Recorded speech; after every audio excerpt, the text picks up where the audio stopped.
Good afternoon everyone. और आज 26 मार्च 2022 है और आज हम स्टार्ट करने वाले एसएससी मेंस के इम्पोर्टेंट क्वेश्चन जो कि एग्ज़ाम में पूछे गए हैं उनको आज हम डिस्कस करेंगे। और साथ ही साथ इसके बाद हम कुछ varieties of the question start करेंगे that is the in the form of approximation. जैसे कि अगर उनने एग्जाम में क्वेश्चन आया कि what is the value of root 13 या रूट 19 या रूट 11, तो we have to find out the exact value of that given number.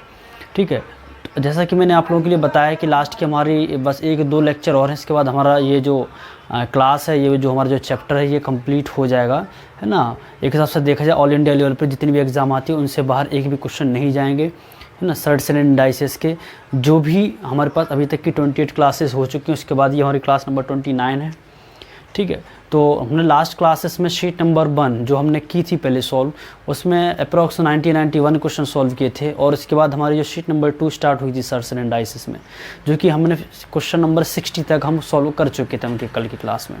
तो आज हम स्टार्ट करेंगे 61 से। ठीक है, और उसके पहले हमें स्टार्ट करने से पहले मैंने आपको ये बताया था कि हम सबसे पहले जो 61 जो क्वेश्चन है, जो नई वेराइटीज़ ऑफ द क्वेश्चन से स्टार्ट है, तो उसके पहले हमें कंसेप्ट को बहुत अच्छे से समझना है, जो कि कंसेप्ट हमारे A+B+C के फॉर्म में है। ठीक है, तो सब लोग अपनी नोटबुक में डालेंगे, लिखेंगे, सब लोग लिखेंगे। कंसेप्ट है हमारा, कंसेप्ट है, कंसेप्ट है हमारा। ठीक है, अब जो हमारे पास जो कंसेप्ट है, अगर कंसेप्ट हमारे पास जो आएगा क्वेश्चन वो हमारे ABC के फॉर्म में दिया रहेगा, तो देख लो एक बार, आपको एक बार नज़र लगानी पड़ेगी एक बार। तो ये कंसेप्ट में पहला जो टाइप है हमारा वो हमारा A+B+C है ना, ये वाला है, और A+B+C+D ये वाला फॉर्म है। ठीक है, और जहाँ पर हमको वैल्यू फाइंड आउट करनी पड़ती ABC की मैक्सिमम वैल्यू, कैसी वैल्यू, मैक्सिमम वैल्यू को हमको फाइंड आउट करना पड़ता है। ये हमारा एक हिसाब से कंसेप्ट है। इस प्रकार के हम क्वेश्चन को हम सॉल्व करेंगे, जिसमें से हमारा टाइप नंबर 1 है। सबसे पहले टाइप है, टाइप नंबर 1 है, बहुत अच्छे से समझना है आप लोगों को। ठीक है, टाइप नंबर 1 है आपका। टाइप नंबर 1 ये है कि अगर एग्ज़ाम में क्वेश्चन आया मान के चलो एग्जाम्पल के तौर पर समझ लो कि if A B and C are, क्या है ये, रियल नंबर है। क्या है, रियल। कैसे रियल नंबर, वो भी कौन से वाले, पॉजिटिव। ठीक है, पॉजिटिव रियल नंबर, ये मान लो पॉजिटिव रियल नंबर। ठीक है,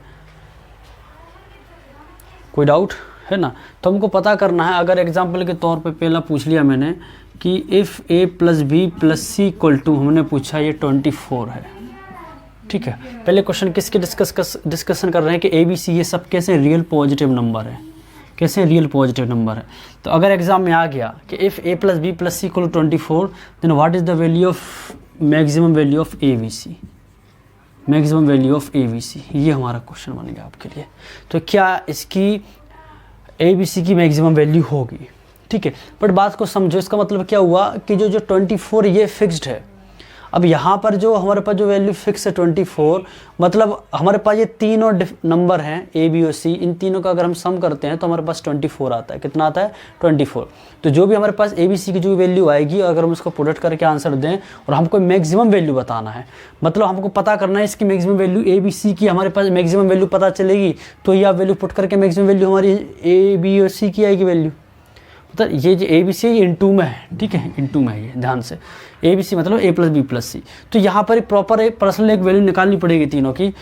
तो उसको हमको समझने से पहले यहाँ पर एक रूल है। रूल ये बोलता है कि जब भी हमारे पास A, B और C तीनों का सम एक फिक्स्ड टर्म के फॉर्म में हो, मतलब यहाँ पर ये फिक्स है, ये कैसा है, ये फिक्स है। ऐसे केस में अगर हमारे लिए जो वैल्यू निकालनी पड़ती है, ऐसे केस में ये फिक्स हो जाता है कि इन तीनों की वैल्यू सेम होंगी। क्या होंगी, A = B = C होता है। बात समझो, फिर से बोल रहा हूँ, जब भी हमारे पास वैल्यू हमारे पास जो फिक्स होती है, मतलब तीनों का सम क्या आ रहा है, 24 आ रहा है, तो वैल्यू फिक्स होती है और हमको मैक्सिमम वैल्यू फाइंड आउट करना पड़ता है। ये लाइन लिख लो आप लोग, whenever we have to find out the maximum value of A × B × C, है ना, if the given value is fixed, in that case all the value of ABC are equal। अब हमारे पास 24 बनाना है तो क्या होगा इन तीनों की वैल्यू 8 + 8 होगा कि नहीं, तो हमारे पास 24 आएगा कि नहीं। इससे भी ये पता चलता है कि ए की वैल्यू 8 हुई, बी की वैल्यू भी 8 हुई और सी की वैल्यू भी 8 हुई। ये तब होता है ऐसे केस जब हमको मैक्सिमम वैल्यू फाइंड आउट करना पड़ता है। तो हम यहाँ पर वैल्यू पुट कर देंगे ए बी सी की 8 × 8 × 8 × 8, तो कितना 8 8 जा 64, 8 जा 512, तो ये हमारा आंसर हो जाएगा। समझ आए कि नहीं। ध्यान रखना हमारे लिए एग्ज़ाम में आपके लिए 98% 99% आपके लिए एग्ज़ाम में जो क्वेश्चन पूछा जाएगा वो हमेशा आपके लिए मैक्सिमम वैल्यू फाइंड आउट करने के लिए ही पूछा जाएगा, मिनिमम नहीं। मिनिमम बताऊंगा किस केस में पूछते हैं वो मैं आगे डिस्कस करूंगा जब इन सबका डिस्कशन हो जाएगा तब। बात समझ आएगी नहीं इतना, फिर से रिपीट कर देता हूँ। अगर हमारे पास तीनों का सम फिक्स है, मतलब यहाँ पर एक कांस्टेंट वैल्यू रहेगी, 100 है 50 है वाट एवर कुछ भी है, अगर तीनों का 24 ही आ रहा है और हमको मैक्सिमम वैल्यू निकालना है, क्या निकालना, मैक्सिमम वैल्यू निकालना है, तो जो ए बी और सी होता है ये हमेशा बराबर वैल्यू आएगी। तो इसे 24 को बनाने के लिए ऐसा क्या नंबर रखें जिससे तीन की वैल्यू सेम रहे और 24 आए, वो 8 है। 8 को 3 टाइम्स लिखेंगे तो 24 आ जाएगा। इस प्रकार हम पता कर सकते हैं कि ए बी और सी की वैल्यू कितनी है, 8 है। कितनी है, 8 है। इतनी बात समझ आई कि नहीं, इतनी बात समझ आई कि नहीं। अब हमने ये 8 इसलिए लिखा क्योंकि क्वेश्चन में ने बोला है रियल नंबर, क्या बोला है, रियल पॉजिटिव नंबर। अगर इसी केस में ये फर्स्ट वाला टाइप, इसी में अगर थोड़ा क्वेश्चन को थोड़ा घुमा के पूछ लिया जाए, अगर एग्जाम में पूछ लेते हैं कि ए बी सी आर आपके कैसे हैं, ये ए बी सी आर आपके कैसे हैं, रेशनल नंबर हैं।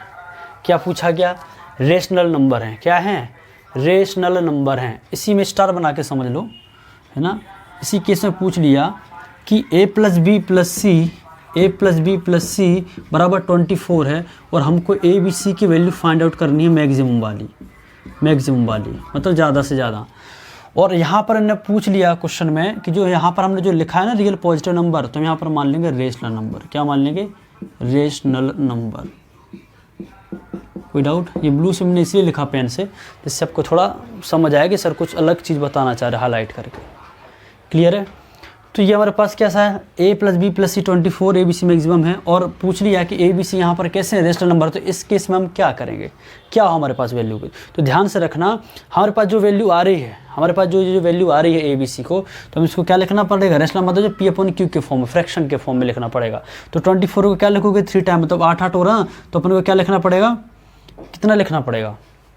अगर हम 24 बताना पड़ेगा तो वो वैल्यू क्या रहेगी हमारे पास, 16/3 रहेगी ना, 16/3 और प्लस 16/3। अगर एलसीएम लेते तो 3 आता है और 16 कितना, तो 48 होता है। ठीक है, 48 हो रहा है, ठीक है, 48 हो रहा है, ठीक है। तो हमारे पास ये कैंसिल हो रहा है क्या, तो ये कितना आ जाएगा, 16 आ जाएगी। बट ये कुछ चेंज कर लिया क्या हमने, कोई क्वेश्चन में चेंज कर लिया क्या, हाँ, एक काम करो 24 ना लिखो, इसको 16 लिख लो, 16 लिख लो, ठीक है। हाँ, तो अब हमारे पास क्या वैल्यू आ रही है, 16 आ रही कि नहीं, एज इट इज़ अरे ना, ये कट जाएगा ना 16 टाइम्स, तो इससे क्या क्लियर हो गया हमारे पास 16। मतलब हमारे पास ए बी और सी की वैल्यू कितनी आएगी, 16। और जब भी हमें मैक्सिमम वैल्यू निकालनी है, it means A B C तीनों की तीनों वैल्यू कैसी रहेंगी हमारे पास, इक्वल रहेंगी। तीनों की तीनों वैल्यू कैसी रहेंगी हमारे पास, इक्वल रहेंगी। कोई डाउट किसी को, कोई डाउट। ध्यान से समझना इस क्वेश्चन को। अगर रेशनल नंबर लिखा है तो हमको इसके फॉर्म में चलना है, फ्रैक्शन। अब रेशनल नंबर जो होता है ये किसके फॉर्म में चलता है, हमारा p/q के फॉर्म में। इस प्रकार से मैं 16/3 को ले लिया और कहीं कहीं आपके पास बुक में इंटीजर भी लिखा रहेगा।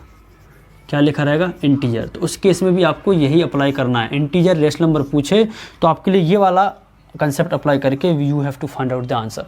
अगर रियल नंबर आ गया है ना कि इफ ए बी सी या रियल नंबर या वाट एवर, तो उस केस में ये वाला हम फंडा अप्लाई करेंगे। मैं दोनों चीज़ें से बताते जा रहा हूँ मैं, जिससे आप कन्फ्यूज ना हो, ठीक है।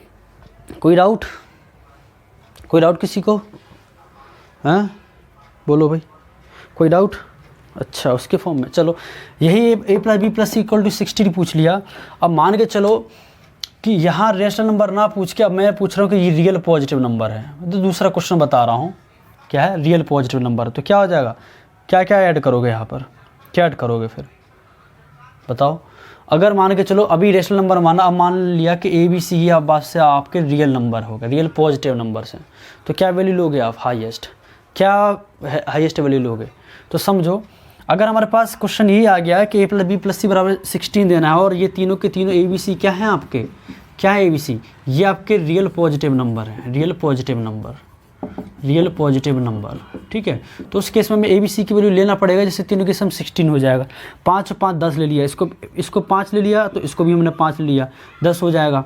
तो फिर हम इसको 6 ले लेंगे C को, ठीक है। क्या ले लेंगे? 6 ले लेंगे, तो ये हमारे पास 16 बराबर 16 हो जाएगा, ठीक है। तो A की वैल्यू कितनी आई? 5, B की वैल्यू 5, C की वैल्यू भी 6 आई है। अब हमको ABC की मैक्सिमम वैल्यू निकालनी है, ठीक है। तो क्या करेंगे?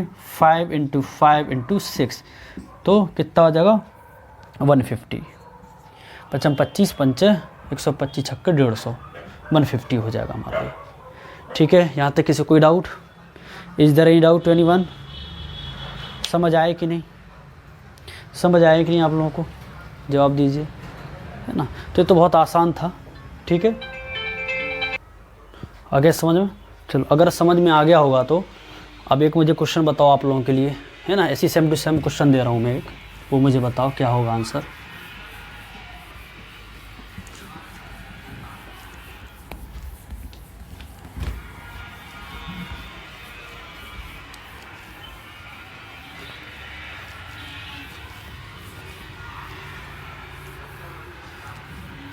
क्वेश्चन है आप लोगों के, लिखो। अगर ABC प्रैक्टिस के लिए, फॉर एग्जांपल क्वेश्चन दिया मैंने प्रैक्टिस के लिए कि अगर A + B + C, A + B + C, देखो एक मिनट, ये ना ज़्यादा वो लग गया इसमें पानी।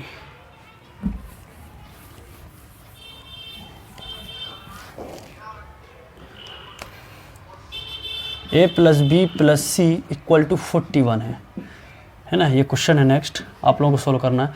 इफ़ A + B + C = 41 है, then what is the maximum value of ABC? Maximum value of ABC, बताइए मुझे आंसर क्या होगा इसका। और यहाँ पर ABC रियल पॉजिटिव नंबर ना होके मैंने पूछ लिया कि ABC यहाँ पर आपका ABC आपके क्या है? हियर ABC क्या है आपके? इंटीजर है या फिर रेशनल के फॉर्म में, ये भी मान लो। दोनों चीज़ें लिख रहा हूँ जिससे हिंट रहे आपका, आप समझ जाओ। क्योंकि अब हमें यहाँ पर हमें कोई सा भी नंबर आपको होल नंबर नहीं लेना है ना। चलो, क्या होगा इसका आंसर बताइए? What will be the answer? What will be the answer? तो देखो कैसा होगा इस केस में। हमको पहले बोल दिया कि हमको यहाँ जो भी ABC की वैल्यू लेनी है, यहाँ पर हमको फ्रैक्शन पार्ट में लेना है। किसके पार्ट में लेना है? फ्रैक्शन पार्ट के फॉर्म में। तो मैं कुछ नहीं करना, जो 41 रहना, टोटल 3 नंबर है तो 41/3 41/3 लिखते जाओ। 41/3 + 41/3 = 41, ठीक है। इसको सॉल्व करोगे आप, अगर देखा जाए तो ये 41/3 कितनी वैल्यू हो रही है आपकी? ये कितनी वैल्यू हो रही है?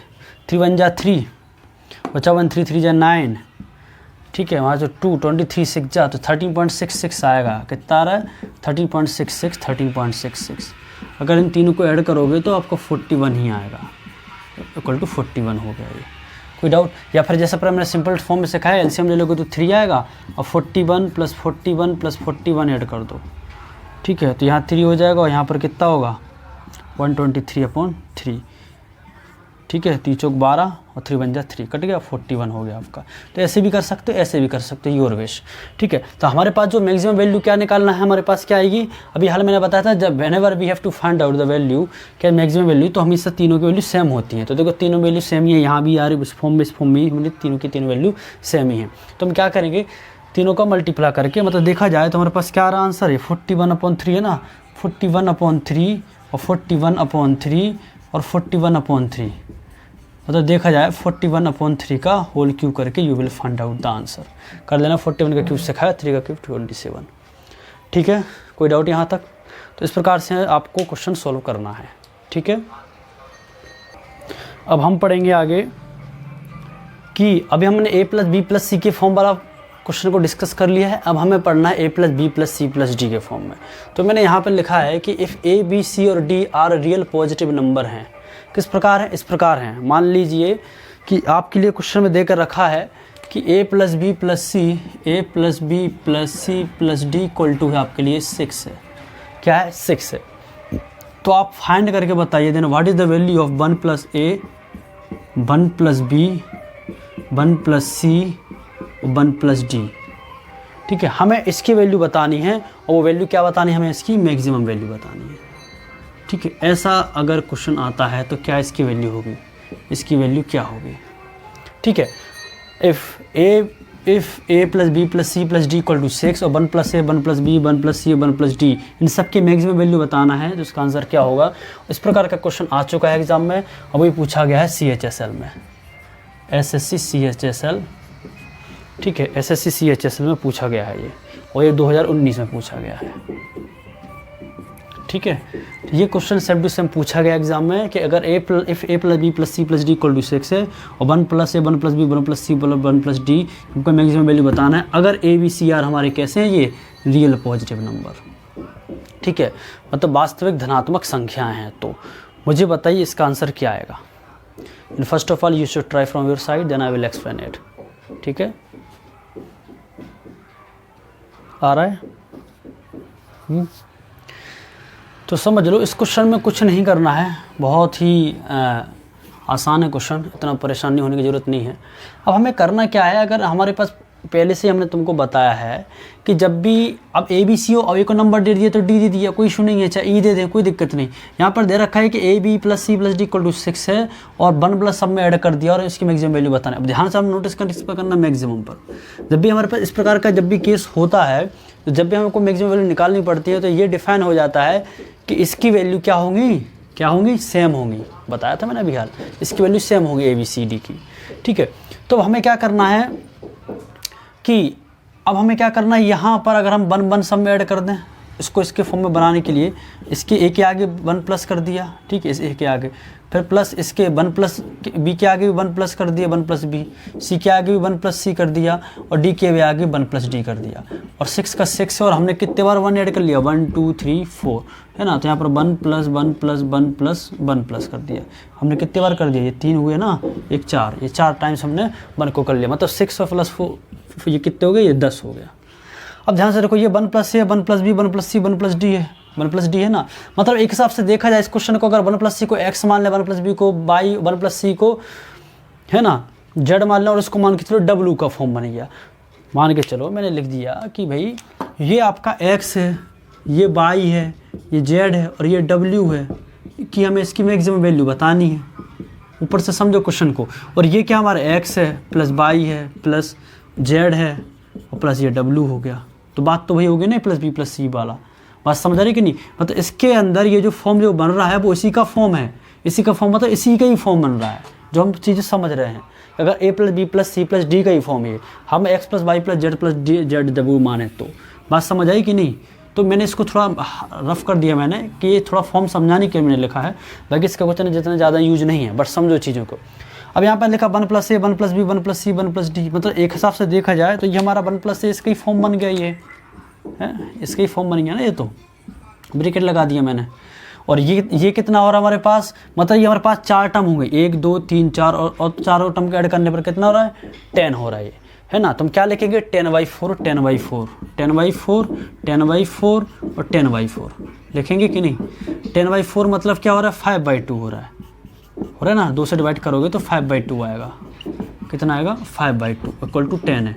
सबको जोड़ो, सबके एलसीएम 2 ही आएगा, और 4 चौको 20 कितना होता है, 20 होता है ये, है ना। और ये 10 है, तो 10 इक्वल टू 10 आ गया आपका आंसर। इससे ये पता चलता है ए बी सी और डी की, इन सब की वैल्यू हमारे पास कितना हो रहा है, ए बी सी डी की वैल्यू नहीं, 1 plus A 1 plus B 1 plus C 1 plus D, इन सब की वैल्यू हमारे पास क्या होती है, 5/2 5/2 5/2 4 टाइम्स लिखेंगे, हैं लिखेंगे 5/2 5/2 और 5/2 4 टाइम्स। इसकी मैक्सिमम वैल्यू निकाल रहे हैं ना हम, तो क्या हो जाएगा, 5/2 का होल पावर 4 हो जाएगी। मतलब 5 की पावर 4 2 की पावर 4, 5 की पावर 55 25 25 25 25 25 25 कितना हो रहा है, 25 25 कितना हो रहा है हमारे पास, 625 है होता रहा ना, 625 हो जाएगा ये। और 2 की पावर 4 कितना होगा, 16। ये हमारा आंसर आ गया। कोई डाउट। इस प्रकार से आप लोगों को क्वेश्चन करना है। कोई डाउट किसी को, कोई डाउट, क्लियर है ना चीज़। तो इस प्रकार से अगर आपके पास एग्जाम में क्वेश्चन आता है और ये पूछे गया है, मेंस वगैरह में क्वेश्चन आ ही जाते हैं कहीं ना कहीं, देखना ठीक है। अब आप लोग एक क्वेश्चन सॉल्व करोगे, सेम टू सेम आप लोग भी एक सॉल्व करोगे क्वेश्चन। लिखो, if A plus B plus C plus D equal to if A plus B plus C plus D equal to, if A plus B plus C plus D equal to है आपका 30, कितना है 30 है, और D हटा देना यहाँ से, 30 कितना है 30। ठीक है, तो अब आपको वैल्यू बतानी है, वैल्यू बतानी है a प्लस 2 b माइनस 3 और c प्लस 5, इसकी वैल्यू बतानी है आपको कि if a plus B plus C equal to 30 और a प्लस 2 b माइनस 3 और c प्लस 5 की हमको मैक्सिमम वैल्यू बतानी है।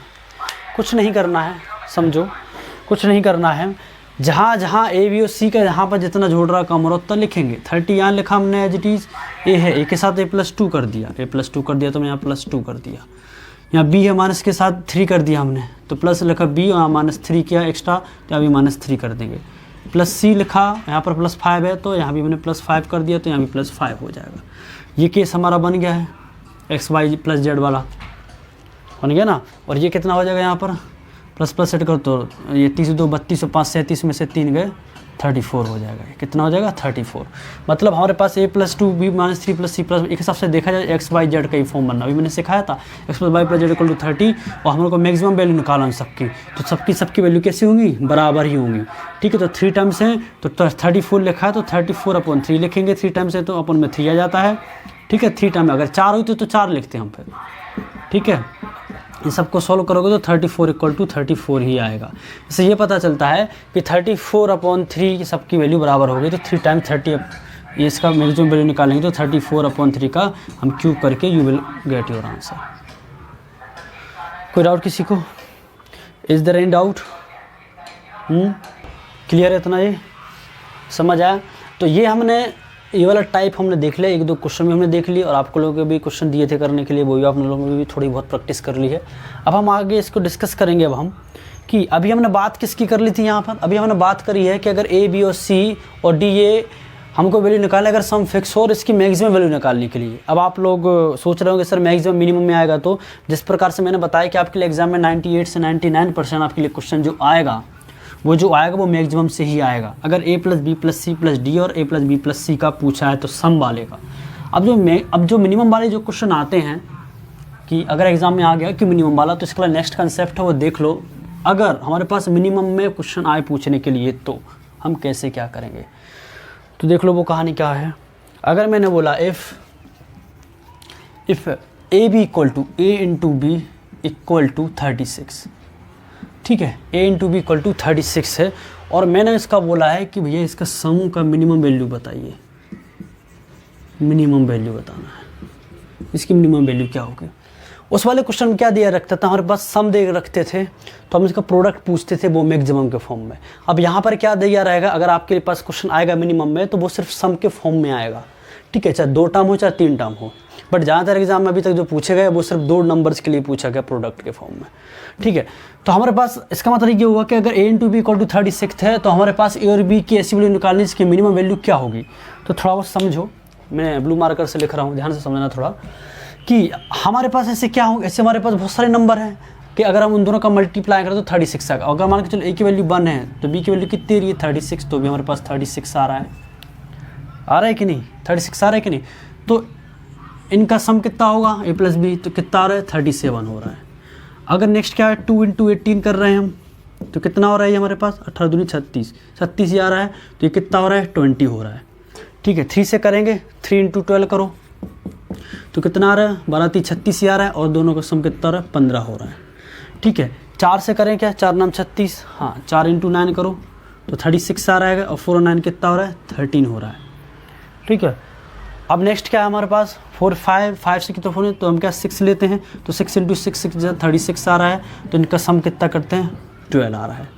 अब ध्यान से समझो, अब उसी रूल पर पहुंच रहे हैं कि अभी मैंने आपके लोगों के लिए लास्ट टाइम्स क्वेश्चन बोला था कि कुछ बच्चों के मन में ख्याल होंगे कि सर बोल रहे थे कि अगर हमारे पास 3 नंबर या 4 नंबर का सम दे रखा हो और हम उसको मैक्सिमम वैल्यू निकालनी है, तो मैंने ये बोला था कि जब भी मैक्सिमम वैल्यू निकालते हैं वो वैल्यू हमेशा इक्वल होना चाहिए। तो वही एक हिसाब से प्रूफ तुम्हारा निकल रहा है यहाँ भी, वही चीज़ मैं बोल रहा हूँ यहाँ पर, वही लाइन सेम टू सेम बोल रहा हूँ कि अगर हमारे पास प्रोडक्ट सम ये एक हिसाब से फिक्स ही तो है, ये क्या है प्रोडक्ट सम, अगर हमारे पास फिक्स है, ये प्रोडक्ट है, ये फिक्स है, और अगर हम उनका सम निकालना है और मिनिमम में निकालना है तो वो वैल्यू इक्वल होना चाहिए। वो क्यों होना चाहिए, वही क्वेश्चन तुम यहाँ करोगे तो उसको कैसे समझेंगे। देखो अगर हम ए और बी की वैल्यू देखो सेम ली हमने, तो देखो उसका सम हमेशा मिनिमम आ रहा है, सबसे कम सम में देखा जाए तो 12 ही है। इस प्रकार से वही सेम टू सेम रूल यहाँ भी हम अप्लाई कर सकते हैं कि अगर हमारे पास प्रोडक्ट सम हमारे पास फिक्स हो और हमें उसका मिनिमम सम निकालना है, मिनिमम सम निकालना है किसी भी 2 नंबर 3 नंबर 4 नंबर का, तो उस केस में हमारे पास जो दोनों नंबर होते हैं या 3 नंबर 4 नंबर वो कैसे होते हैं, इक्वल होते हैं। पर 3 4 नहीं पूछेंगे एग्जाम में, सर आपके लिए 2 ही सम का पूछते हैं अभी तक का जो पूछा गया है। ठीक है, जब आएगा तीनों का तो तब के तब देखेंगे हम। Is it clear. तो वही जो हमने पुराना वाला जो लाइन में लिखवाई थी, जो मैंने बोला था, उसी कंसेप्ट को प्रूफ हो, ऐसे भी आप समझ सकते हो, उसको प्रूफ इस प्रकार से निकला है। तो वही लाइन में जो बोलना चाह रहा था, जब भी हमारे पास ऐसा निकालना पड़ता है उसका सम फिक्स होता है। क्या होता है, सम फिक्स होता है। तो यहाँ से ये पता चल रहा है, यहाँ से ये हमें पता चल रहा है कि अगर क्वेश्चन आए कि अगर 2 नंबर का प्रोडक्ट 36 है और हमको दोनों का सम की मिनिमम वैल्यू बतानी है, तो उसके समय क्या करना है, हमें ये पता करना है कि ऐसे 2 नंबर निकालना है जिनका मल्टीप्लाई करने पर 36 है, वो सेम टू सेम हो। तो 6 × 6 2 नंबर हैं और 6 और 6 को अगर हम ऐड करते हैं तो हमारा कितना आंसर आएगा, 12 आएगा। मतलब बोलने का मतलब ये हो जाएगा, अगर हम सॉल्व करेंगे तो 6 × 6 किया, ठीक है, तो 36 आ गया। तो ए की वैल्यू कितनी है, 6, और बी की वैल्यू भी 6 है, और मिनिमम वैल्यू हमको निकालना है, तो 6 + 6 रख दो तो 12 आएगा। ये हमारी minimum value, that is the answer. Clear है, ठीक है। तो सिंपल सी लाइन में ये है मेरा बोलने का मतलब कि अगर 2 संख्याओं का प्रोडक्ट सम फिक्स है और हमें उनकी मिनिमम सम निकालना है, तो उस केस में हमारे पास वो दोनों नंबर हमेशा सेम टू सेम होते हैं, सेम होते हैं। ठीक है, वही लाइन हमने यहाँ समझ ली है। ठीक है, अब ये तो क्वेश्चन हो गया मेरे समझाने के हिसाब से। अब आप लोग करके मुझे बताओगे 3 संख्याओं का। ठीक है, a × b × c equal to आपके लिए देकर रखा है 108 है। तो आपको बताना है कि a + b + c की मिनिमम वैल्यू क्या होगी। ये आपके लिए क्वेश्चन है, a + b + c की मिनिमम वैल्यू क्या होगी, मिनिमम वैल्यू क्या होगी, व्हाट इज़ द आंसर। ठीक है, बताओ मुझे इसका आंसर क्या होगा, टेल मी।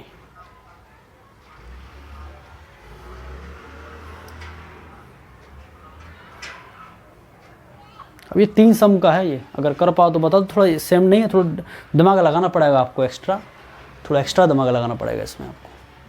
ठीक है,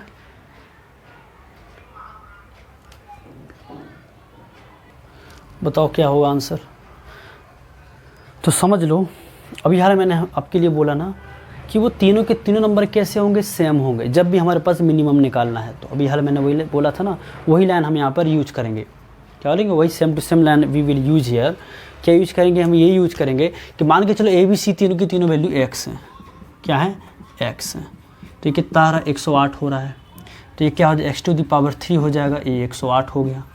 ठीक है, तो x की वैल्यू कितना आ जाएगा, इस तरफ जाएगा तो 108 की पावर कितना हो जाएगा, 1/3 हो जाएगा। मतलब देखा जाए 1/3, या फिर ये भी बोल सकते हो कि ये हमारा 108 का क्यूब रूट हो जाएगा। मतलब हमारे पास जो नंबर आएगा वो x की वैल्यू ये आएगी, x = क्यूब रूट ऑफ 108। ये हमारा नंबर निकला है। ठीक है, मतलब 3 क्यूब रूट ऑफ मतलब क्यूब रूट ऑफ 108 को अगर हम 3 बार मल्टीप्लाई करेंगे तो हमारे पास आंसर क्या निकलेगा, क्या निकल रहा है, मतलब 3 क्यूब रूट 108 जो नंबर निकल रहा है इसका 3 टाइम्स मल्टीप्लाई करते हैं तो उसका आंसर 108 आएगा। और हमें इन सब का सम करना है, क्या निकलना है, सम निकलना है, क्योंकि मिनिमम की बात हो रही है तो सबकी वैल्यू बराबर होती है। इस प्रकार से हमने x लिए है, वो रूल जो मैंने अभी आपके लिए समझा, वही rule we will use here. तो अगर हम करते हैं तो 3 cube root of 108, cube root of 108 sum कर रहे हैं ना, 108 लिखा है, और 3 क्यूब रूट ऑफ 108 तीनों को सम करोगे तो ये कितना हो जाएगा, कितना होगा, 3 × 3 क्यूब रूट ऑफ 108। ठीक है, कोई डाउट किसी को, कोई डाउट किसी को, है ना। तो समझ आया। तो ये हमारा एक हिसाब से इनका आंसर आ जाएगा, ये हमारा मिनिमम वैल्यू आ जाएगी। ठीक है, अगर आप चाहते हो 108 के लिए निकालना है तो आप निकाल लेना, कोई दिक्कत नहीं है। ठीक है, क्लियर है? 108, ठीक है। अब चेक कर लो 108 किसका ये क्यूब रूट होता है। तो जो 108 जो है हमारा 12 नंबर 108 होता है, 12 × 9, ठीक है। तो ये 3 बाहर आ जाएगा ना हमारे पास, अंदर क्या बचेगा, 12 बचा, अंदर क्या बचेगा 3 × 4 बचा ना, तो बाहर आ जाएगा ये, तो 3 × 2 = 6 हो जाएगा ये हमारा, मतलब 2 बाहर आ जाएगा, 2 × 3 हो जाएगा, √3 हो जाएगा ये हमारा, ठीक है। तो ये हमारा अंदर क्या बच रहा है, ये है ना। तो ये क्यूब रूट 12 नंबर 108 हो रहा है, ठीक है। क्यूब रूट निकालना, अच्छा 3 पेयर बनाएंगे, सॉरी 3 पेयर हमको बनाना अंदर। तो क्या करेंगे, 3 × 4 लिख दिया, और यहाँ अंदर क्या लिखे 3 × 3 लिखोगे, 3 पेयर बनाना पड़ेंगे ना हमको। तो 3 × 3 लिखा तो 1 2 3 हो गए, तो 3 बार 3√4 हो जाएगा। ये क्यूब रूट आएगा 108 का, है ना, 3√4। तो 3 × 3 ये कितना आ रहा है हमारे पास, कितना 3 बाहर है और 3 रूट और ये 4 है। तो देखा जाए तो पूरा सम का सम आ जाएगा आपका 9√4, ठीक है। ये हमारा आंसर हो जाएगा। इसको आप ये भी लिख सकते हो, और सिंप्लीफाइड करने पर अगर आपके पास ऑप्शन ये नहीं दे रखा तो बता दिया, बट इतना ज़्यादा नहीं पूछेंगे, वो अपने ऊपर यहीं से यहीं आपका आंसर बन जाएगा, कोई इशू नहीं है, ठीक है।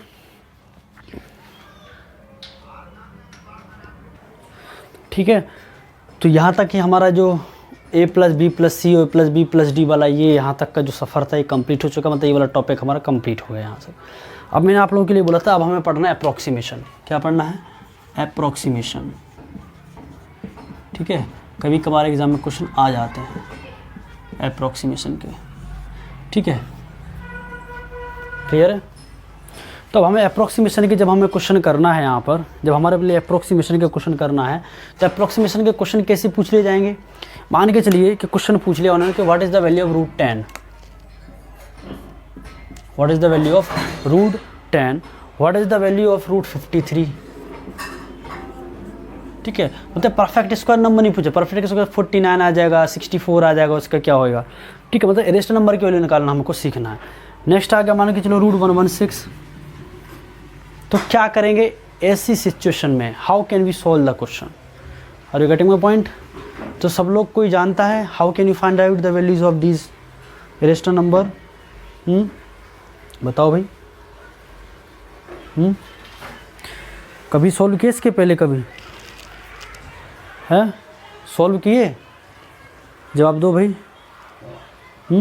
तो इस प्रकार के आपके अप्रोक्सीमेशन के क्वेश्चन आना ही आना है, सम है ना, आता ही है किसी न किसी एग्ज़ाम में, ठीक है। इतना तो क्लियर है ना सबके लिए, है ना।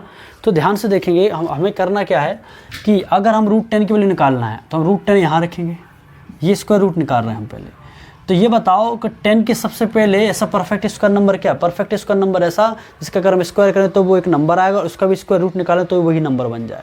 तो उसके पहले क्या है 10, 3 है ना, मतलब 9 है वो नंबर, क्या है मतलब 3 है, मतलब 3 का स्क्वायर करेंगे तो 9 आएगा, ठीक है।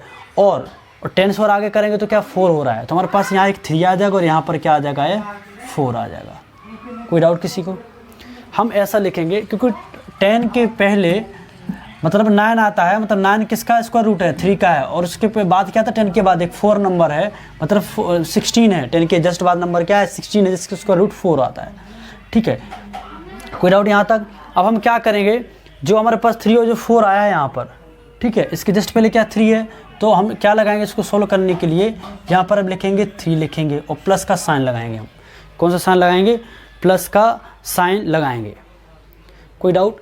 अब हम यहाँ पर इन दोनों का डिफरेंस निकालेंगे, 10 और 3 का डिफरेंस कितना आएगा 7 आएगा, कितना आएगा 7 आएगा।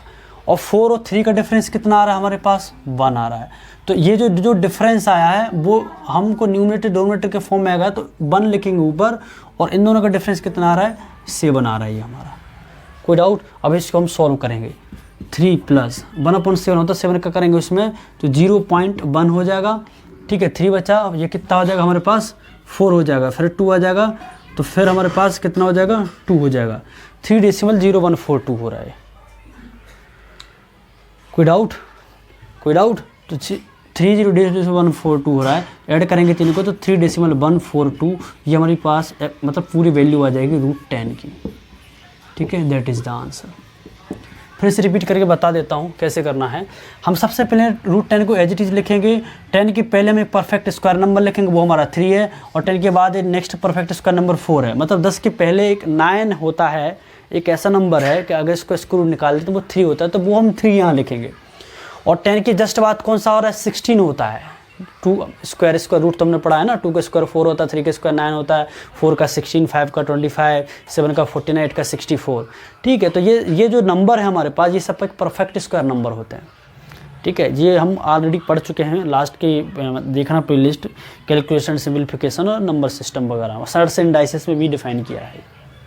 ठीक है, तो हमें क्या करना है, 3, 10 और 4 लिखेंगे, तो जो हमें जस्ट पहले जो नंबर आया है परफेक्ट स्क्वायर नंबर, इसके पहले 3 लिखेंगे, प्लस का साइन लगाएंगे, और जो हमने जो नंबर निकाला उन दोनों का डिफरेंस लिखेंगे, न्यूमरेटर के वाले टर्म में आ जाएगा, यहाँ पर ये न्यूमरेटर में आएगा ये वाली टर्म, और जो 10 है उसके जस्ट पहले जो नंबर नीचे जो हमने निकाला वो हमारे डिनोमिनेटर में आ जाएगी, ये वाली टर्म कहाँ चली जाएगी, डिनोमिनेटर में, यहाँ यहाँ। ठीक है, और उसको करके और हम इसको सोल्व कर देंगे, we will get the approximate value of √10। In the same manner solve √53। √53 की वैल्यू बताओ आप लोग कैसे करोगे। You have only 30 seconds to find out the value of √53.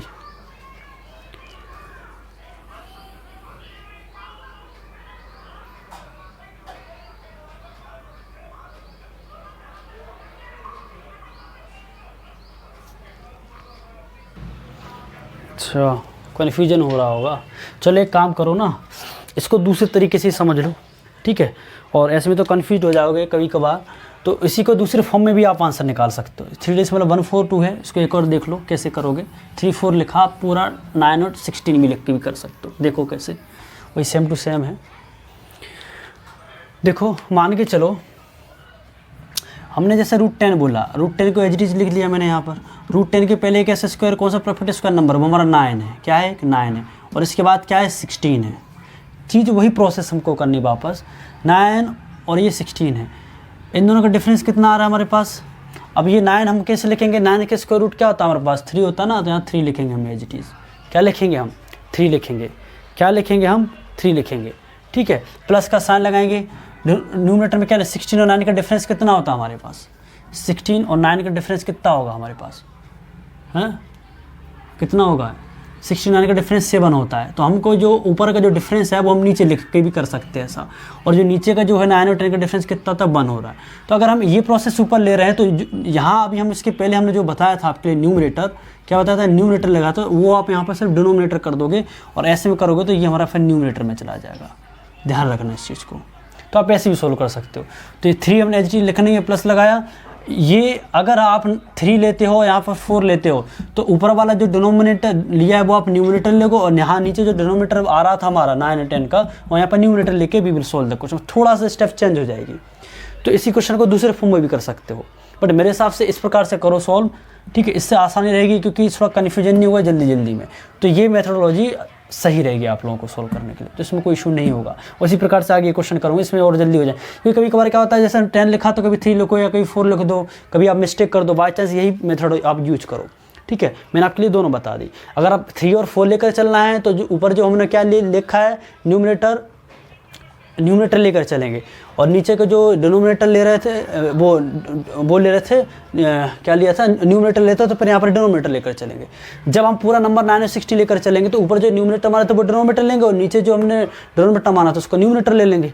ठीक है, अगर हम सॉल्व करें इसको, कितना हो रहा है, यहाँ छोड़ दो, ये पहले वाले का आंसर है, पता चल जाएगा सही है कि गलत। 1/7 आ गया। अब 1/7 से करोगे तो कितना हो रहा है, 0 पॉइंट कितना, 7 1 जा 7, 3 7 4 जा 28, फिर वही बचा हमारे पास 2, तो 7 2 जा 14। तो देखो 3.142 ही आया आंसर, कोई इशू नहीं है ना, कोई दिक्कत नहीं, आंसर वैसे ही आएगा। तो मेरे हिसाब से इसी सोल्व करो आप सभी लोग।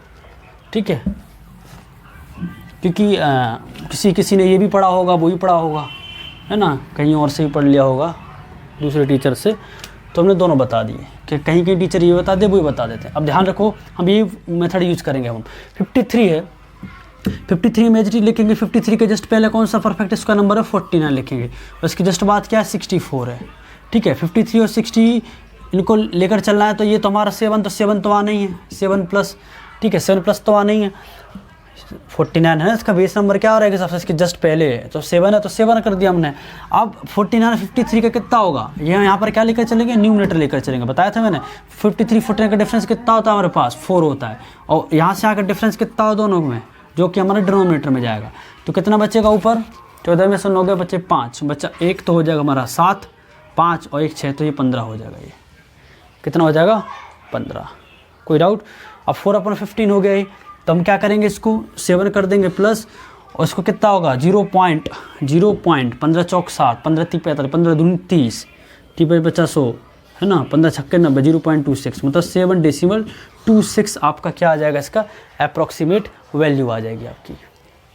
ठीक है, अप्रॉक्सीमेट वैल्यू आ जाएगी √53 की। समझ आए, इस प्रकार से क्वेश्चंस आपको करने हैं। ठीक है, ये और देख लेते हैं हम। √116 लिखा है। अब √116 में हम क्या करेंगे यहाँ पर, कि जब √116 लिखा है यहाँ पर, तो इसके पहले क्या हो रहा है, पहले हम √116 एच डी लिख लेंगे यहाँ पर। हाँ 10 हो रहा है, 100 है ना, तो 100 लिख देंगे। उसके बाद क्या 121/11 का। ठीक है, तो अब ये क्या है, ये 10 हो रहा है, तो यहाँ पर क्या लिखेंगे हम, सीधा का सीधा 10 लिखेंगे, 10 लिखेंगे प्लस लिखेंगे। ये कहाँ चला जाएगा हमारे डिनोमिनेटर में, ये इसका डिफरेंस कहाँ चला जाएगा, न्यूमरेटर में। इनका डिफरेंस करोगे तो कितना आएगा हमारा 16 आ रहा है, और इसका कितना जा रहा है हमारे ऊपर डिनोमिनेटर का 21 आ रहा है। कितना आ रहा है 21 आ रहा है, कोई डाउट 60.21। ठीक है, अब हम इसमें हम डिवाइड करेंगे, हम 21 से 160 में करेंगे हम डिवाइड। तो 10 तो एच टी रहेगा हमारे पास, 10 प्लस 0 पॉइंट हो जाएगा, तो ये कितना आ जाएगा 160 हो जाएगा, और 210 है ना।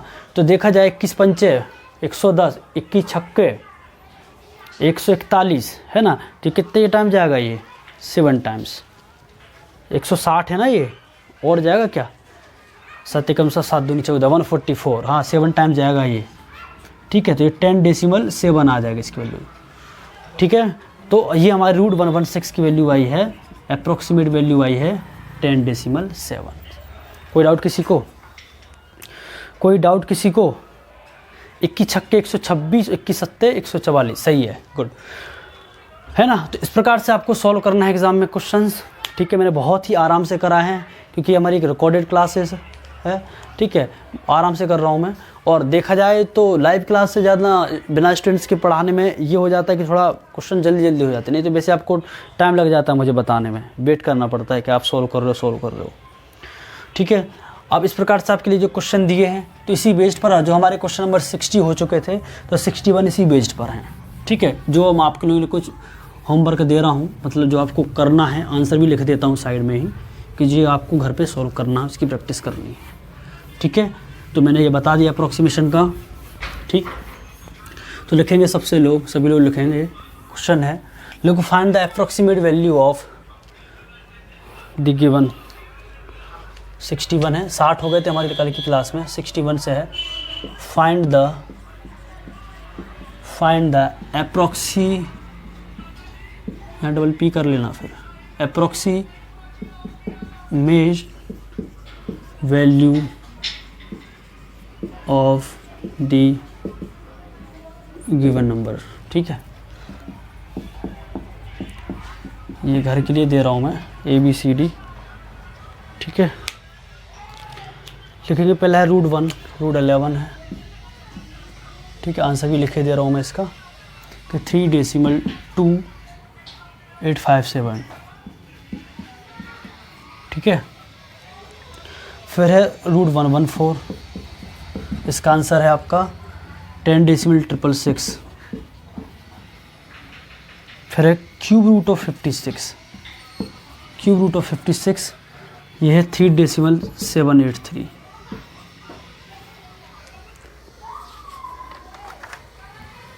फिर है नेक्स्ट 3√74, इसका क्या है आंसर 2.892, 2.892। ठीक है, अब आपके लिए करना, बट एक क्वेश्चन दे दिया मैंने ये क्यूब रूट वाला। ठीक है, बट मैंने तो अभी यार क्या बता आपके स्क्वायर रूट, तो कुछ नहीं करना, सेम टू सेम करना है। क्यूब रूट में हम क्या करेंगे कि अभी हम जैसे क्या स्क्वायर को लेकर स्क्वायर वाला नंबर लेकर यूज कर रहे थे ना, तो यहाँ पर क्यूब वाला नंबर लेकर सोल्व कर लेंगे। ठीक है, समझ लीजिए क्वेश्चन दे देता हूँ मैं, ये 3√56 है ना, तो मान के चलो अगर मैंने बोला क्यूब रूट ऑफ 51 कैसे निकालेंगे, क्यूब रूट ऑफ 51 कैसे निकालेंगे, तो क्या करना है, √51 को हम एज लिखेंगे यहाँ पर। रूट 51 को हम एज इट इज़ लिखेंगे यहाँ पर। रूट 51 को एज इट इज़ लिखने के बाद 51 के जस्ट ऐसा कौन सा नंबर है इसका रूट आता है, 4 का 4 चौक 16 चौक 64 चला जाएगा, तो ये आगे आ जाएगा, है ना। तो यहाँ लिखेंगे हम 64 और यहाँ आ जाएगा हमारा 27, क्योंकि 3 3 जा 9 3 जा 27 और 4 4 जा 64 जा 64। तो हमारे पास जो 51 के आगे और पीछे हमारे पास परफेक्ट क्यूब नंबर है, ठीक है। ये हमारे पास परफेक्ट क्यूब नंबर हैं, तो वही चीज़ करेंगे, ठीक है। 51 किसके फॉर्म में चल रहा है, 3 है ना इसके आगे, तो यहाँ क्या करेंगे, हमें 3 लिखेंगे प्लस लिखेंगे, इन दोनों का हम क्या निकालेंगे, डिफरेंस, इन दोनों का डिफरेंस निकालेंगे, इन दोनों का डिफरेंस न्यूमरेटर में और यहाँ का डिफरेंस कितने में आएगा, डिनोमिनेटर में, ठीक है। कोई डाउट, कोई डाउट? बस वैसे हम सॉल्व कर देंगे इसको। 51 और 27 का अगर डिफरेंस हम निकालते हैं, है ना, 51 इसका डिफरेंस कितना आ जाएगा, 11 में से 7 गए बच्चे 4, बच्चा 1 हो जाएगा 3, तो यहाँ पर आ जाएगा 24 और यहाँ कितना आ जाएगा हमारे पास 64 27, तो यहाँ आ जाएगा 3 और यहाँ आ जाएगा 4, ये आ जाएगा 43, ठीक है। 43 आ गया क्या, डिफरेंस नहीं ज़्यादा हो रहा क्या? 4 में से 14 में से 7 गए तो 6 बचेगा ना, 1 हो जाएगा यहाँ पर 3, 36 आएगा। फिर इसको काट दो, 3 8 जा और ये 3 12 जा और ये 4 2 जा और 4 3 जा, तो ये कितना हो रहा है हमारे पास 3 + 2/3, है ना। और ये 3 प्लस और ये कितना हमारे पास 0.66 होता है, ठीक, कितना आ जाएगा हमारे पास 3.66, कितना हो रहा है 3.666, ठीक है 3.66, मतलब 3 क्यूब रूट ऑफ 51 हमारा कितना आ रहा है 3.66। और ये अब आगे जाता है तो हम क्या लेकर चलते हैं, ये हमारा आंसर आ जाएगा क्यूब रूट का, ठीक है। कोई डाउट किसी को? कोई डाउट? गलती नहीं तो नहीं कर दी हमने, कहीं चेक करना पड़ेगा, देख लो एक बार, डिफरेंस तो नहीं कर दिया, हाँ। अरे यहाँ 7 आएगा 37, यहाँ पर 37 आएगा हमारा, क्या आएगा 37, बट मान के चलो 36 ही है, वो 36 है ना। जब हमारे पास 36, अगर मान के चलो 37 आ गया और 24/37 आ गया, हमको कैंसिल करना, मान के चलो यहाँ पर 37 आ गया, ठीक है, तो 37 आया था तो मान के तो 36 आ गया यहाँ पर।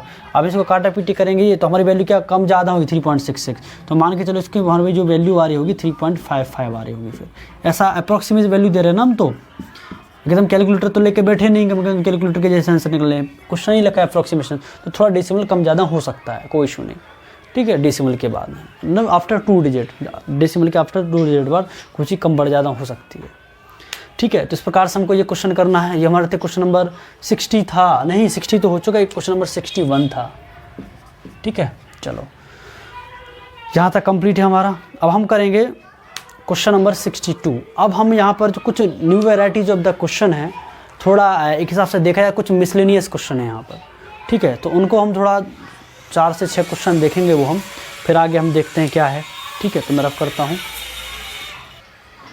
अब आपके लिए नेक्स्ट क्वेश्चन है 62। Find the value of x if 16 to the power root x plus 63 to the power root x equal to 65 to the power root x। तो यहाँ पर हमको ये बताना है कि यहाँ पर x की वैल्यू क्या होगी, कि 4 0 3 और D2। नेक्स्ट है सेम टू सेम इसी क्वेश्चन के हिसाब से देखिए ये भी, find the value of x if 12 की power root x plus 16 to the power root x 21 to the power root x और 29 की पावर रूट x। इसके लिए ऑप्शन देना भूल गया मैं, तो लिख लो ऑप्शन भी इसके लिए 4 5 4 16 3 2। इसका ऑप्शन है, ऑप्शन ए है 4 16 3 और डी है 2 और ये इसका ऑप्शन है, ठीक है। ये यहाँ मैंने इसको ये कर दिया, ठीक है। अब मुझे बताएंगे आप लोग इसका आंसर। तो पहले समझ लो, इस प्रकार के जब भी क्वेश्चन आते हैं कि दोनों तरफ हमारे पास क्या है, टर्म्स लिखी हुई हैं, इन दोनों का सम करके लिखा हुआ है और ऊपर पावर रूट के फॉर्म में और एक्स की वैल्यू पूछी गई है, तो उस केस में हमारा आंसर जो होता है, ध्यान से समझो, अगर हम 0 लेकर चलते हैं एक्स की वैल्यू 0, तो ये 0 तो ये 1 हो जाए, 1 + 1 2, तो यह क्या 65 बराबर हो गया क्या, तो ये हमारा 0 ऑप्शन हो ही नहीं सकता है। अगर हम एक्स की वैल्यू 3 रखते हैं तो क्या 3 का क्यूब रूट निकाल के क्या उसकी पावर के फॉर्म में निकाल सकते हैं क्या, नॉट पॉसिबल, ये कर ही नहीं पाएंगे हम। कहीं पर आ गया कि 16 की पावर 0.6 का वैल्यू क्या होगी, तो वी कांट फाइंड आउट, है ना, क्योंकि रेशनल नंबर के फॉर्म में चली जाएगी हमारी वैल्यू, ठीक है, और उनका हम वैल्यू नहीं निकाल पाते हैं। नेक्स्ट है हमारा यही इसी के साथ होगा, 2 लेकर चलेंगे तो √2 को 1 पॉइंट समथिंग, तो वही कहानी इसी की जैसे हो जाएगी पॉइंट वाली, तो ये भी नहीं होगा। हमारे पास ऑप्शन ये दिख रहा है 4। अगर हम 4 की वैल्यू लेकर चलते हैं, √4 हो रहा है तो क्या वैल्यू आएगी 2, ठीक है। √4 क्या होगा 2, तो यहाँ पर क्या हमारे पास आंसर दिख रहा है ये। अगर 62 का स्क्वायर करोगे और 63 का स्क्वायर करोगे, दोनों का सम करोगे तो 65 के स्क्वायर के बराबर होगा। तो उस आंसर में हमारा आंसर क्या होगा, हमारा option number A is correct. अब ध्यान रखो 99% केसेस में क्या होता है, हमारा आंसर हमेशा ऐसे केसेस में एक्स की वैल्यू हमेशा 2 आती है। क्या आती है, 2 आएगी या फिर 4 आएगी, बस उन दोनों चीज़ों को देखना है। अब ध्यान से देखो 2 और 4 आएगी, तो अब ये क्वेश्चन वैसे इनने पूछा find the value of f(x) की पावर √x। अगर यहाँ पर 2 वैल्यू रखते हैं, अगर हम यहाँ पर वैल्यू 2 रखते हैं तो वही √2 वाली बात हो जाएगी ना, तो यहाँ पर हमको 4 लेना पड़ेगा, तब जाकर हमारे पावर 2 आएगी। क्लियर है। अगर हम 4 लेकर चलते हैं तो 12 का स्क्वायर कितना आ जाएगा 144, 16 का स्क्वायर कितना होता है हमारा है 256, ठीक है। और ये 21 का स्क्वायर क्या था 441, ऐड करो 16 कितना होता है 7 और 4 11, होता है यूनिट डिजिट 1 आ रही है। 29 का स्क्वायर कितना होता है 841, क्या होता है 841 होता है ये। अगर हम x की वैल्यू 4 लेकर चलते हैं, 4 लेकर चलते हैं तो इसका √4 कितना होगा 2, 29 का स्क्वायर 841। अब इसकी यूनिट डिजिट 1 आई थी, 4 5 9 4 13 कितनी 13 1 14 की 4 बचा 1, तो 5 2 7 1 कितना 8 हो गया बराबर दोनों की दोनों वैल्यू। इस प्रकार से हमारा answer option A is correct, ठीक है। तो ये क्वेश्चन ये इंपॉर्टेंट है, ये पूछे गए हैं क्वेश्चन, लास्ट ईयर के क्वेश्चन है दोनों के दोनों, ठीक है, देख लेना इसको।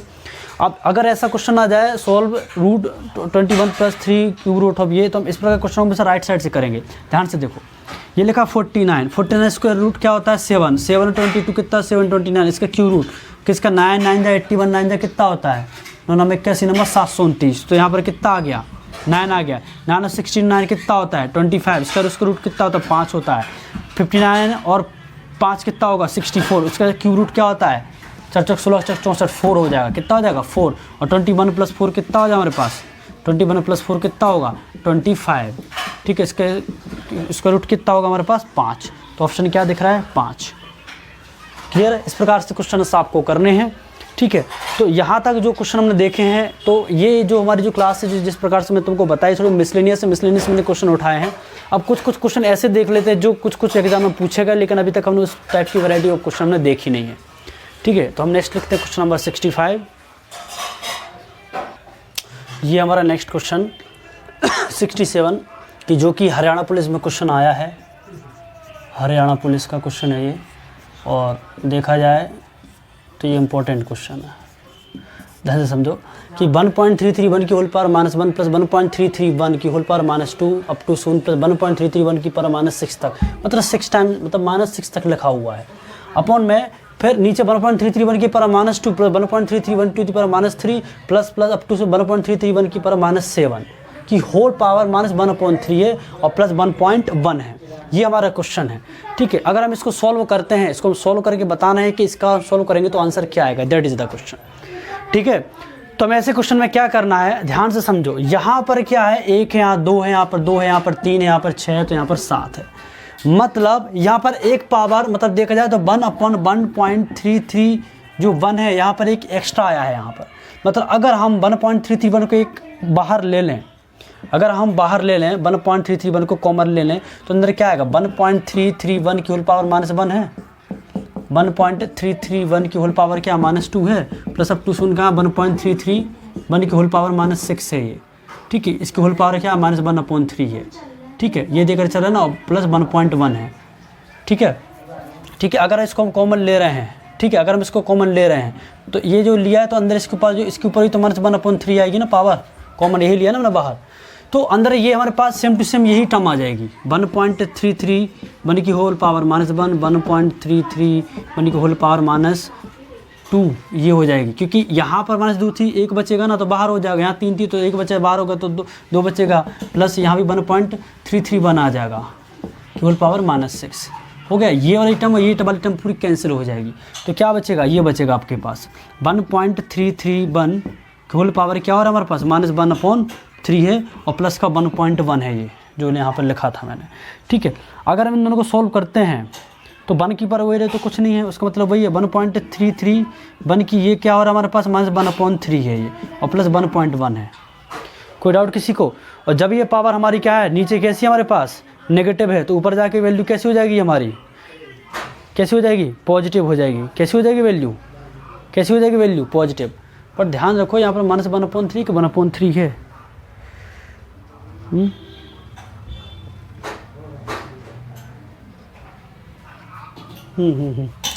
यहाँ पर हमने एक पावर को कॉमन लिया ना, हमने यहाँ एक पावर को मैंने कॉमन लिया, इसके ऊपर ये क्यूब लगा रहा है, तो यहाँ काम करो, इसको बिग ब्रैकेट लगा दो, इसको बिग ब्रैकेट लगा दो, ये इतना वाला, ये प्लस का 1.1 लिखा है, ध्यान रखना, ठीक है। तो ये कैंसिल हो गया, तो ये पावर जो है दोनों के ऊपर लग जाएगी यहाँ, ठीक है। अब यहाँ तो इसको फिर से कर दे रहा हूँ ना मैं, कन्फ्यूजन ना हो, क्वेश्चन बहुत पेचीदा है, ये कुछ है नहीं, देखने में लग रहा है।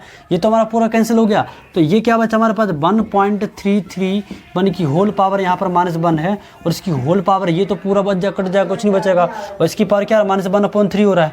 तो अंदर हम मल्टीप्लाई करेंगे, अंदर यहाँ पर प्लस का 1.1 है, ठीक है। तो ये क्या हो जाएगा, 1 की पावर -1/3 तो 1 ही होता है, उसको कुछ फर्क नहीं पड़ रहा है, पर ये क्या हो जाएगा, प्लस का हो जाएगा, 1.331 की होल पावर क्या, प्लस का 1/3 प्लस 1.1 हो जाएगा। मतलब ये क्या होगा, 1.331 क्या है, ये एक हिसाब से देखा जाए ये 11 का क्यूब होता है, 1331, ठीक है। मतलब ये क्या 1.331 लिख रहे हो, 1.331 जो लिख रहे हो, मतलब ये क्या हमारे पास 1.1 हो रहा है, क्यूब रूट। बात समझ आ रही है कि नहीं, मतलब हमारे पास ये क्यूब रूट है, ये क्यूब रूट मतलब ये वाला ऐसा क्यूब लगाया, 1.331 और 1.1 लिखोगे तो इसका 1/1.1 आएगा, और प्लस का क्या हो रहा है, 1.1 हो रहा है, ठीक है। अब इसको और हम सोल्व करते हैं, 1/1 लिखा तो ऊपर कितना हो जाएगा, ऊपर कितना हो जाएगा 10/11, और ये कितना हो जाएगा हमारे पास 11/10, तो एलसीएम कितना आएगा 110, और ये कितना 10 टाइम्स जाएगा, तो ये कितना हो जाएगा हमारे पास 11 10 का ये कितना हो जाएगा 100 हो जाएगा, और 10 से कितने जाएगा 11 में 121 हो जाएगा, तो 100 और 121 कितना होगा 221/110, ये आएगा answer 221/110। Option number A is correct, ठीक है। कुछ ज़्यादा डिफिकल्ट नहीं था, बस थोड़ा सा दिमाग लगाना है कि हमने सिर्फ और सिर्फ एक पावर को हमने सीधा बाहर कॉमन लिया, और ये मैंने स्टेप बाय स्टेप तुमको बता दिया, ये तुमको लिखने की जरूरत नहीं पड़ती, सीधा भी ये वाला टर्म इसके आगे थोड़ा बहुत सोल्व करना पड़ता, और ये तुमको समझाने के हिसाब से मेरे को लिखना पड़ता, नहीं तो आप डायरेक्ट आंसर लिखोगे।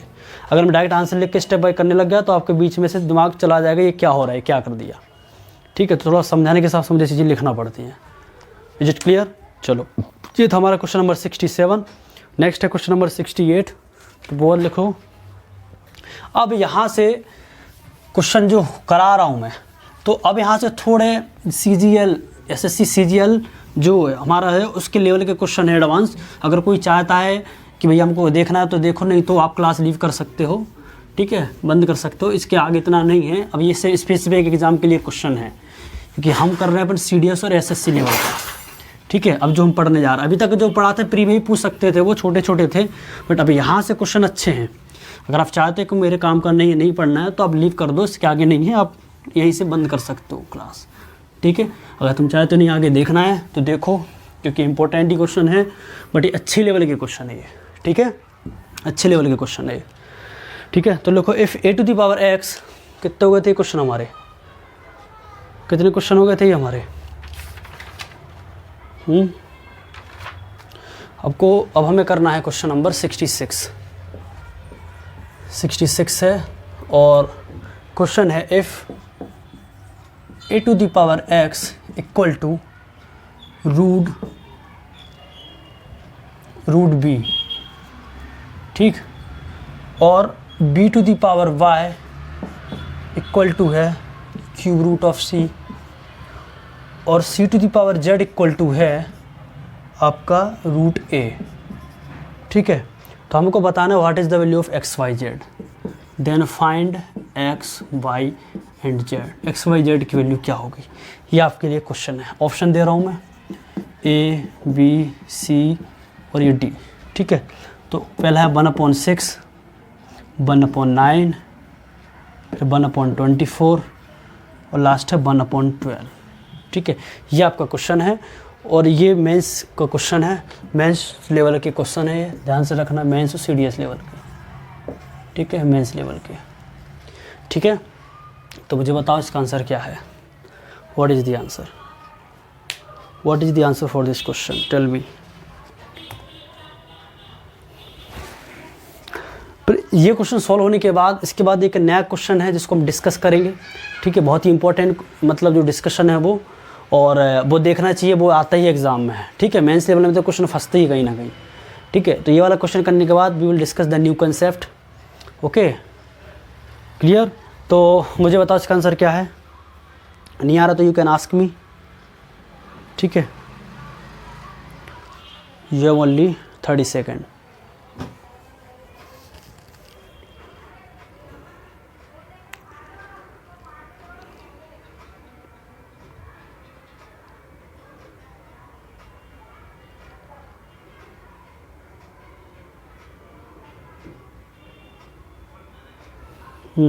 चलो देखो कैसे करेंगे, बहुत ध्यान से देखना। A to the power X equal to root B है। A to the power X equal to क्या है, रूट बी है। A to the power X equal to root B है, ठीक है। A to the power X equal root B, मतलब इसका मतलब क्या हुआ बोलने का मतलब बी की पावर 1/2, रूट का मतलब क्या था, बी टू द पावर 1/2। अब बी की पावर 1/2 जो इस तरफ जाता है, अगर हमारे पास जो इस तरफ जाता है तो वो क्या पावर की फॉर्म हो जाती है, तो क्या ए टू द पावर एक्स का होल स्क्वायर हो जाएगा कि नहीं, इक्वल टू बी की वैल्यू बचेगी कि नहीं। अरे यही सीखते हो ना कि अगर मान के चलो यहाँ पर ए स्क्वायर इक्वल टू 4 लिखा है तो अपन क्या करते हैं, ए इक्वल टू रूट लगा देते हैं रूट 4। मतलब रूट 4 का मतलब ये होता है कि भाई आपने 4 की पावर 1/2 करी है, और अपन आंसर क्या देते हैं, +-2, ठीक है। तो इस प्रकार से जब यहाँ पर जो रूट लगा तो इस तरफ स्क्वायर चला जाता है, इसको अगर हम सोल्व करेंगे तो क्या ए की पावर ये 2x हो जाएगी, इक्वल टू क्या होगी, b। ये हमारी b की वैल्यू आई है, ठीक है। अब ये जो वैल्यू आई है, अभी ये क्या लिखा है, b to the power y equal to क्या लिखा है, c की क्यू रूट ऑफ c। तो मतलब c की पावर कितना हो गया, 1/3। मतलब b की वैल्यू क्या है ये, तो इसकी वैल्यू यहाँ रख देंगे हम। b की वैल्यू कितनी दे रखी, a की पावर 2x, तो a की पावर 2x लिख दे, इसकी होल पावर कितना हो जाएगा, y हो जाएगा। तो c की पावर कितना लिखा मैंने, 1/3। इतना क्लियर होने के बाद हम क्या करेंगे, वही कहानी इसके साथ हो जाएगी। अब इसके ऊपर जो जस्ट पावर जो लिखा है, a की पावर है, मतलब ये क्या हो रहा है हमारे पास, a की पावर कितना हो रहा है, 2xy हो रहा है, क्या हो रहा है, 2xy। अब ये जिस प्रकार से 1/2 इस तरफ चला गया था, स्क्वायर हो गया था, ये यहाँ पर क्यूब है तो क्यूब रूट हो जाएगा, इसकी पावर कितनी हो जाएगी, 3 हो जाएगी, और ये कितना हो जाएगा हमारे पास, c बचेगा, ठीक है। तो ये कितना हो जाएगा, a की पावर m की पावर है, मतलब a की पावर कितना 2 3 6xy हो जाएगा, ये 6xy इक्वल टू क्या हो गया, c। ये हमारी c की वैल्यू होगी।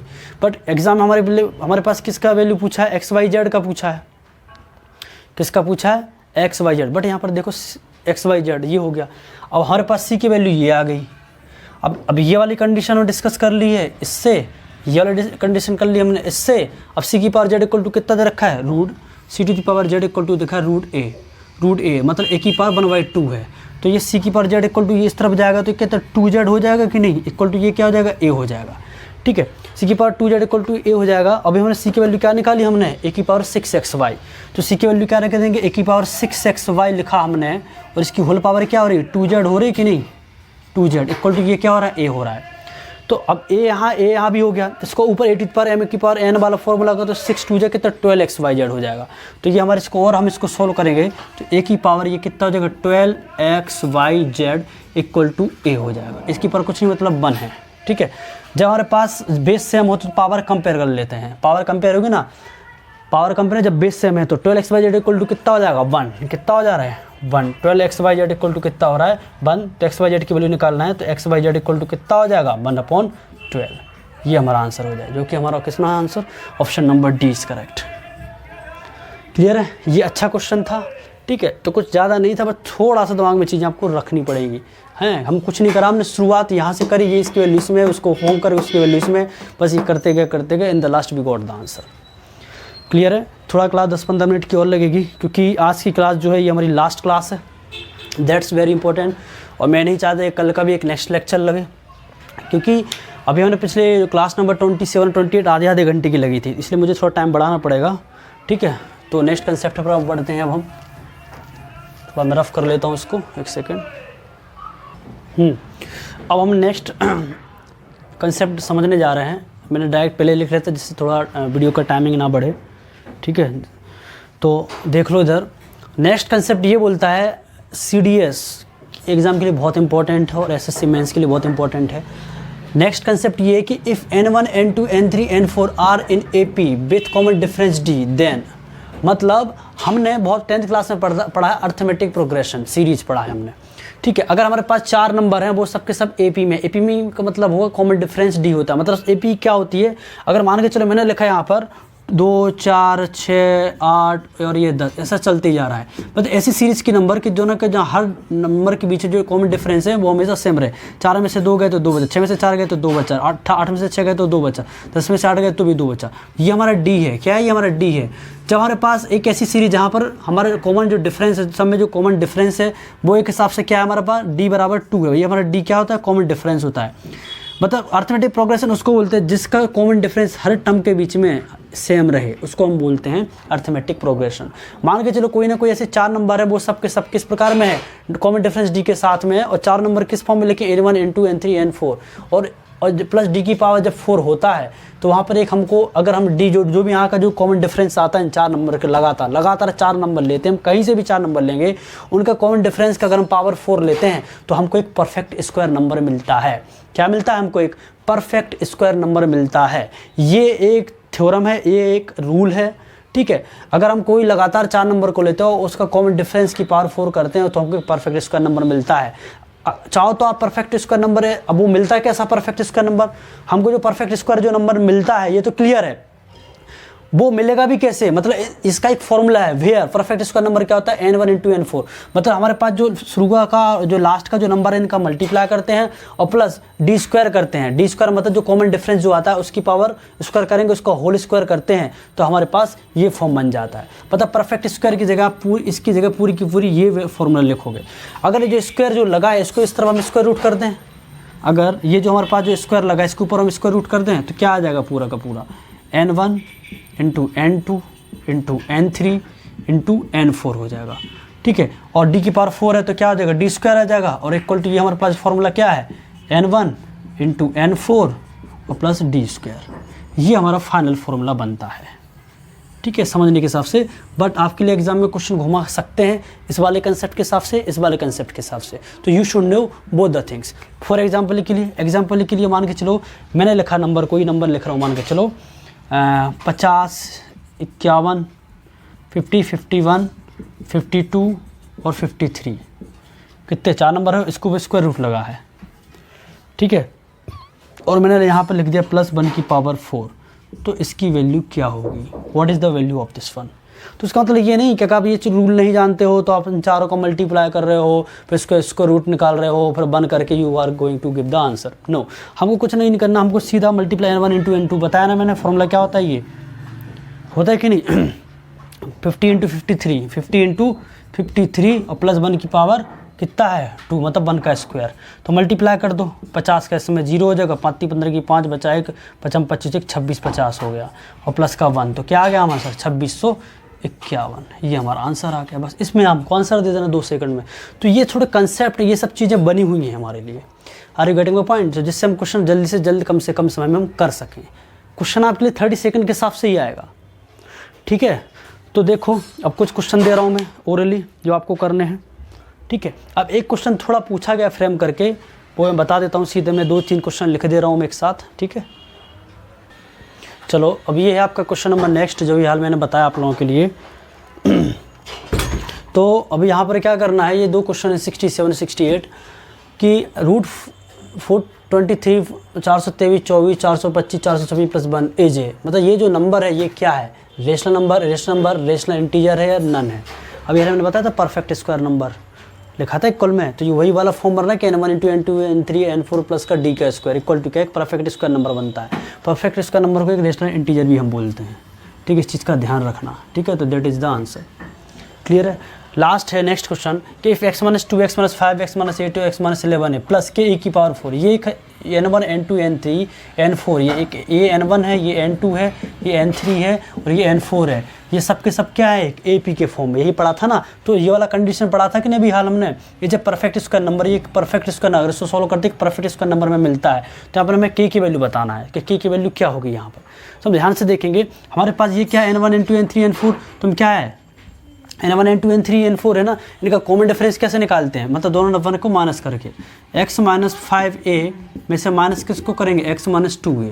10th में पढ़ लेना AP में कॉमन डिफरेंस कैसे निकालते हैं, a1 minus a2 a3 a4 a1 a2 a3 a4 चलता है, तो a2 minus a1 a3 minus a2 a4 minus a3 ये रहता है। ठीक है, तो उसको हम सब्स्टिट्यूट कर रहे हैं उसी फॉर्म में, तो x माइनस 5a माइनस का x प्लस 2a हो जाएगा, ये x से x गया हमारा। ठीक है, 5 है, ये कितना बचेगा माइनस का 3a। मतलब सब में देखा जाए तो हमारे पास माइनस 3a कॉमन डिफरेंस आता है, और यहाँ पर ये क्या दे रखा है, ये क्या दे रखा है k की पावर 4, मतलब ये हमारे पास जो माइनस 3a आ रहा है, क्या आ रहा है यहाँ पर माइनस 3a है, ये क्या माइनस का 3 और ये a है।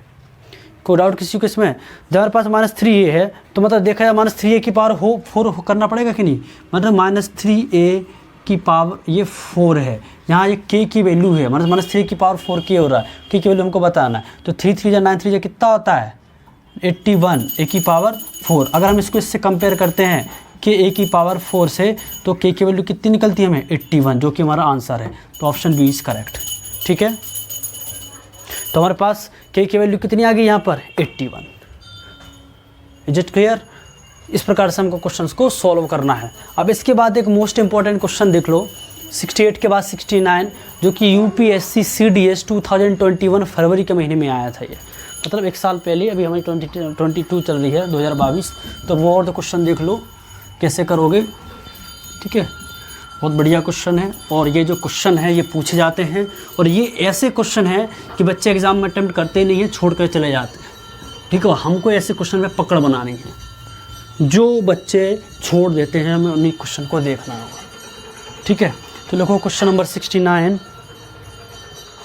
इफ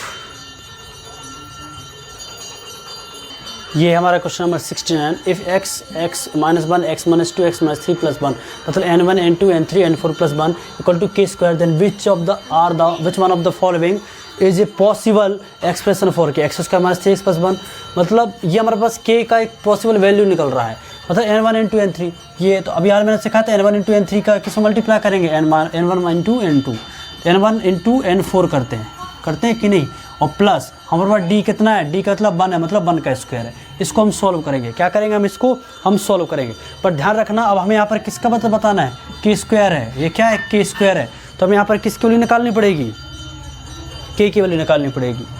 ठीक है, और यहाँ पर k नहीं है, k की वैल्यू 1/2 है, k की वैल्यू 1/2 है, तो ये जो 1/2 इस तरफ ये क्या आ जाएगा, एक हिसाब से स्क्वायर हो जाएगा कि नहीं, अगर हम यहाँ से 1/2 हटाएंगे तो ये क्या हो जाएगा, इसका स्क्वायर हो जाएगा, n1 इंटू n2 मतलब x इंटू x n4 कितना x माइनस 3। ठीक है, और प्लस का 1, और यहाँ पर ये क्या आ रहा है, इसका पूरा होल स्क्वायर, ये k के इक्वल में वैल्यू चल रही है, x का मल्टीप्लाई कर दो तो x स्क्वायर माइनस क्या हो जाएगा 3x प्लस 1 का, ये क्या हो रहा है हमारे पास whole square equal to k है। कोई डाउट? तो ये हमारे पास क्वेश्चन में पूछा गया है, तो x माइनस 3x प्लस 1 क्या है, x माइनस 3x प्लस 1 ये हमारा आंसर हो जाएगा। ठीक है, ये हमारे पास UPSC CDS 2021 के फरवरी का क्वेश्चन है ये। ठीक है, अभी लेटेस्ट ही रहा है, तो इस प्रकार के क्वेश्चन पूछे जा सकते हैं। ठीक है, तो ये हमारा सर्च एंड डाइसेस एक हिसाब से देखा जाए तो ये कंप्लीट हो चुका है। Is it complete? ये हमारा कंप्लीट हो गया है, मतलब हमारा चैप्टर कंप्लीट। ठीक है, तो अब अभी तक का जितने भी हमारे पास 28 29 जो क्लासेस हो रही है, इनसे बाहर सर्च एंड डाइसेस से एक भी क्वेश्चन नहीं बाहर नहीं जाएंगे, क्योंकि YouTube चैनल पर आप कहीं भी देख लेना, कोई भी टीचर सर्च एंड डाइसेस अकेले एक क्वेश्चन, ये हो रहा हमारे पास 70 क्वेश्चन मान लो, और पिछले भी हमारे पास 90 हैं, 150 से 220 के आसपास ऐसे क्वेश्चन कौन कराएगा भैया, बात समझ आ रही ना, बहुत ज़्यादा क्वेश्चन हो जाते हैं, इनसे बाहर कहीं भी कुछ भी जाएगा नहीं। जब भी आप अपनी तैयारी करें तो आप अपनी तैयारी जो आपका लेवल है, क्योंकि सबका मिक्सअप पढ़ रहे हैं, पुलिस भी है, रेलवे भी है, CDS भी है, CGL भी है, सबको है, तो अपने हिसाब से लेवल के हिसाब से टाइप ऑफ क्वेश्चन उठा के इन सब वीडियो को देखोगे। बट जो CGL वाले हैं, जो CDS वाले, उनको सबको सब ये कंप्लीट करना है, बाकायदा थंबनेल बने हैं, वो जो टॉपिक देखना है जाकर देखो, हमको ये टॉपिक पढ़ना है इसमें, तो आसानी से ये सब चीज़ें कवर हो जाएंगी।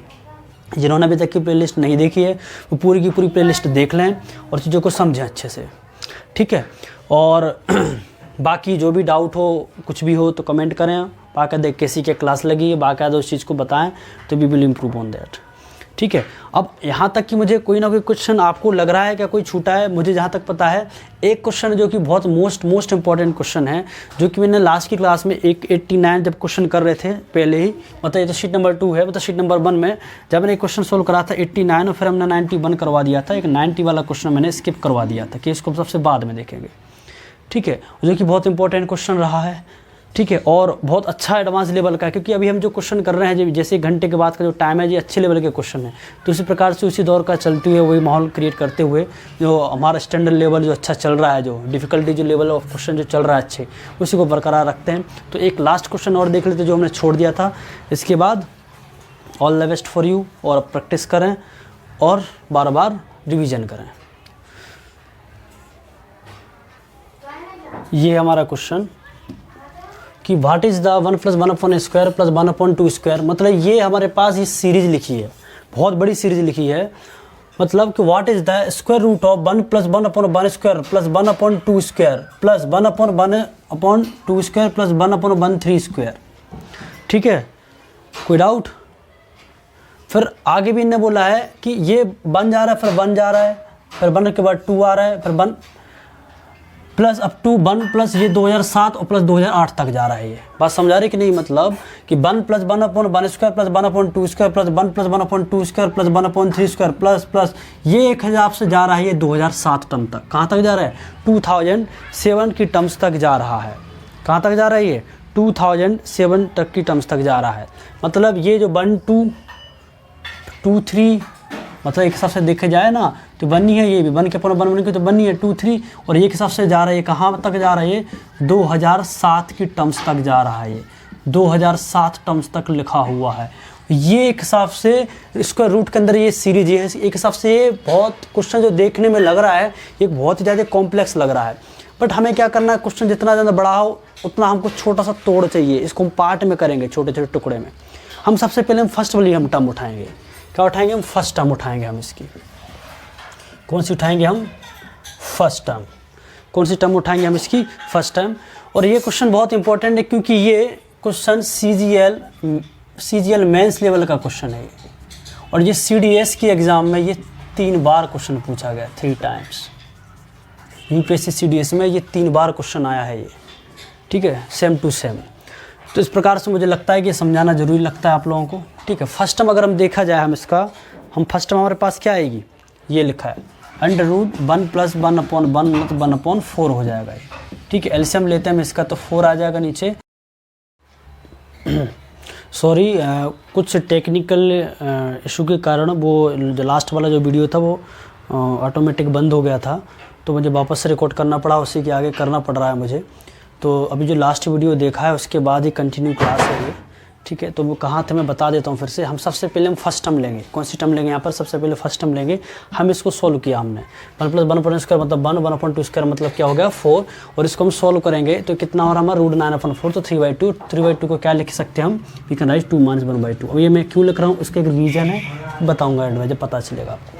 फिर इसके बाद we are going to solve the question number second term, है ना। सेकंड टर्म है। सेकंड टर्म क्या है हमारे पास? √1 + 1/2² + 1/3², है ना। इसको हम अगर सॉल्व करेंगे तो ये कितना आ जाएगा? 1 + 1/4 + 1/9 और करेंगे तो ये कितना हो गया? 36 हो जाएगा ये, है ना। एलसीएम कितना आएगा? 36 आएगा। तो 36 और प्लस का 9 प्लस का 4, तो ये कितना हो जाएगा? ये हमारा 49/36। इट मीन्स ये कितना हो जाएगा हमारा? 7/6। कितना हो रहा है ये? 7/6। अब हमारे पास ये क्या लिखा है? 7/6। अब इसको जैसे 3/2 को 2 - ½ के फॉर्म में लिखा है, उसी प्रकार से हम 7/6 को भी हम लिखेंगे। 7/6 को किसके फॉर्म में लिख सकते हैं? किसके फॉर्म में जाएगा ये, है ना। इसको भी रख के रखते हैं। अब हम आगे के टर्म्स की तरफ बढ़ते हैं अब हम, ठीक है, ठीक है। तो ये हमारे यहाँ पर ये फर्स्ट टर्म था हमारा ये 3/2, यहाँ पर 7/6 है। अब ये हमारा क्या N1 है और ये हमारा क्या N2 है, ठीक है। मतलब सबसे हमारा फर्स्ट टर्म है, ये सेकंड टर्म है। अब हम इन दोनों को ऐड करते हैं। किसको ऐड करते हैं? 3/2 और 7/6 को। 3/2 और 7/6 को अगर हम ऐड कर देते हैं एलसीएम कितना आएगा? 6 आएगा। 2 3 3 3 9 और +7 ये कितना होगा हमारे पास? 16/6 हो रहा है, ठीक है। ये कितना हो रहा है हमारे पास 16/6। अब 16/6 से जो हमारे पास जो हो रहा है यहाँ पर, ठीक है, तो इसको किसके फॉर्म में लिख सकते हैं हम, 2 3 जा 6 और 2 8 जा, तो ये कितना आ रहा है हमारे पास 8/3। कितना आ रहा है 8/3, यहाँ जैसे 3/2। अब 8/3 को उसके पार्ट में हम can we write in this form और नॉट, 8/3 को किसके फॉर्म में जाएगा, 3 2 जा 6, 3 3 जा 9, 11 माइनस 3, 3 3 जा 9, है ना, तो ये जाएगा हमारा 3 - 1/3 के फॉर्म में। कैन वी राइट और नॉट, ये हमारे पास ये दो टर्म निकली हैं, ये और ये। तो ये हमारे जो टर्म निकाली है, फर्स्ट टर्म सेकंड टर्म। अब इसी प्रकार से हम आगे भी बढ़ेंगे। अब ध्यान से देखो, अभी मैंने रफ कर दिया इसको। अभी हमारे पास अभी हमने जो यहाँ पर जो टर्म लिखी थी वो हमारी क्या थी, दोनों की सम थी, ठीक है। तो अभी हमने जो क्या लिखा 2 - 1/2 हो गया, तो मतलब n1 प्लस और n2, मतलब ये हमारा n1 टर्म था, मतलब 3/2 था ना, और n2 का ऐड किया था हमने दोनों को 8/3 आया था, ठीक है। तो अब 8/3 को can we write in this form 3 - 1/3 लिख सकते कि नहीं, मतलब n1 प्लस n2 को 3 - 1/3 लिख सकते हो, और ये हमारा सिर्फ और सिर्फ n1 है, जिसको हम 2 - 1/2 के फॉर्म में लिख सकते हैं हम, ठीक है, इसको हम इस फॉर्म में लिख सकते हैं हम, ठीक है। अब हम निकाल रहे हैं थर्ड टर्म। थर्ड टर्म क्या है, ये 1 + 1/1 square plus 1/2 square 1/1 + 1/2 square 1/3 square. तो नेक्स्ट टर्म क्या होगी, 1 + 1/3 स्क्वायर प्लस 1/4 स्क्वायर होगी। फिर नेक्स्ट टर्म क्या होगी, 1 + 1/5 स्क्वायर प्लस 1/6 स्क्वायर। फिर नेक्स्ट क्या होगी, under root 1 + 1/6 square plus 1/7 square, up to ऐसी चली जाएगी 1 + 1/2007 स्क्वायर प्लस 1/2008 स्क्वायर। इस टाइप प्रकार से टर्म हमारी चलती ही चलेगी अप टू यहाँ तक। बात समझ आ रही कि नहीं। तो ये हमने फर्स्ट टू टर्म दोनों को सम करके भी निकाल लिया। अब हम निकाल रहे थर्ड टर्म, जो मैंने बोला इसके फर्स्ट सेकंड, तो थर्ड टर्म क्या होगी, 1 + 1/3 स्क्वायर प्लस 1/4 स्क्वायर। अब हम इसको सोल्व करेंगे, ठीक है। अब हम इसको, तो देखिए ये हमारे पास जो थर्ड टर्म है, ठीक है, थर्ड टर्म मैंने अभी हाल बताई, ठीक है। कुछ टेक्निकल प्रॉब्लम के कारण कुछ ना कुछ हो ही रहा है, फिर वीडियो रिकॉर्डिंग होना बंद हो गया था, तो मैंने इतना लिखा कि फिर एंड में पता चला कि इतना छूट गया। अभी मैं फिर से बता रहा हूँ, n1 n2 का हमने सम किया तो 3 - 1/3, n1 हमारी ये वैल्यू आ रही थी, ठीक है, 2 - 1/2। अब हम क्या लेंगे, हमने सिर्फ n3 निकाला। n3 क्या है, अभी यार जैसे मैंने बताया था 1/1 ये टर्म जो जाएगी, तो नेक्स्ट हमारी क्या होगी, 1 + 1/3 स्क्वायर प्लस 1/4 स्क्वायर। इसका रूट लगा 1/1/9 1/16, ऐसे लगे तो कितना 69 का 144। सोल्व किया हमने इसको, तो आ रहा है रूट 1 में, तो 13/12 आ गया हमारे पास। 13/12 आई किसकी, n3 की वैल्यू। जिस प्रकार से हमने n1 निकाला, फिर n1 + n2 निकाला, फिर हम निकालेंगे n1 + n2 + n3। हमारे पास n1 + n2 की हमारे पास जो वैल्यू वो कितनी है, 8/3 है, तो हमने 8/3 लिख दिया। n3 हमारे पास क्या आई, 30/12 इसे लिया, हमने इसको सोल्व किया तो हमारे पास आया 45/12 काटा तो 15/4। 50/4 को भी क्या राइट 4 - 1/4 के फॉर्म में। मतलब ये पा हमारी वैल्यू आई है, n1 + n2 की वैल्यू कितनी आई है हमारी, ये 4 - 1/4 के फॉर्म में आई। मतलब n1 क्या है हमारे पास, 2 - 1/2, एक ये चीज बढ़ रही है। फिर आगे दूसरी टर्म क्या आ रही है हमारे पास, n2 के प्लस n3 के फॉर्म में 3 - 1/3, ठीक है। फिर नेक्स्ट टर्म क्या आ रही है हमारे पास, n1 + n2 + n3 कितना आ रहा है, 4 - 1/4। ये ऐसा हमारा चलते ही जा रहा है अप टू 2008 का स्क्वायर तक, 2007 + 2008 की बात ध्यान से रखो। जब हमने जब ये दो टर्म ली थी तो 1 और 2 आ रहा है यहाँ पर, देखो तो आ रहा है हमारा 2 - 2 का फॉर्म वाला फॉर्म। जब हमने ये वाला 2 3 वाला लिया तो ये वाला टर्म आया कि नहीं, मतलब हमारे पास ऐसी 207 टर्म तक जा रहे हैं, 207 टर्म तक। 207 अगर हम एक टर्म ले तो दो टर्म निकल रही है, जैसे 207 तक जा रहे हैं, 2007 तक जा रहे हैं, तो 2008 आएगा कि नहीं। तो क्या आ रहा है नेक्स्ट हमारा 2008, मतलब 2008 - 2008 ये हमारा फॉर्म बन जाएगा। ये 2008 लिखा है। इस प्रकार से 2 - 1/2 है, 3 - 1/3 है ना, तो जैसे 2008 तक जा रहा है ना, तो हमारे पास 2008 - 2008 का फॉर्म बन जाएगा ये। Is it clear. तो ये हमारा इसकी पूरी फाइनल वैल्यू रहेगी। तो ये बहुत ही क्वेश्चन था, पेचीदा था, हर कोई बच्चा नहीं कर पाता, ना हर कोई टीचर समझा पाता इन सब चीज़ों को, इतना टाइम नहीं रहता उनको क्लास में समझाने के पास। जो 100-200 की भीड़ हुई क्लास हॉल में, तो ये सब समझाना सबके दिमाग में नहीं हो पाता है, ठीक है। बट मैं चाहता, मैं भी नहीं करा था, बट मैंने इसलिए क्वेश्चन करा दिया, क्या इतना जब लंबी क्लास चल रही तो थोड़ी बहुत और सही है, ठीक है। जो बच्चा पेशेंस रख के एंड तक जो क्लास देख पाएगा वही, इसलिए मैंने सबसे एंड में क्वेश्चन लास्ट में पटका इस क्वेश्चन को, ठीक है। और ऑल द बेस्ट, जहाँ तक का आपने जो पढ़ा है समझा है, जो क्लास छूटी है उनको कंप्लीट करो, और जो भी आपके सिलेबस में जिस भी एग्जाम की तैयारी करें according to the syllabus cover that topic जो कि मैंने पढ़ाए हैं, और बार बार जो प्लेलिस्ट है बार बार उन्हीं चीज़ों को देखो। जिस प्रकार से बोला जाता है कि तैयारी उन्हीं लोगों की हो पाती जो चीज़ उन लोगों ने ऑलरेडी पढ़ चुके हैं। जो चीज़ आपने ऑलरेडी पढ़ चुके हैं उनमें मास्टर हो जाओ, कि इसमें कैसे भी करके कोई सा भी क्वेश्चन आता है तो वो हमसे एग्जाम में बन जाएगा। That's it for today. और हम नेक्स्ट क्लास में स्टार्ट करेंगे नया chapter, that is the LCM and SCF, ठीक है। तो हम कल स्टार्ट करेंगे LCM and SCF in the advance mathematics, ठीक है। Okay, good night.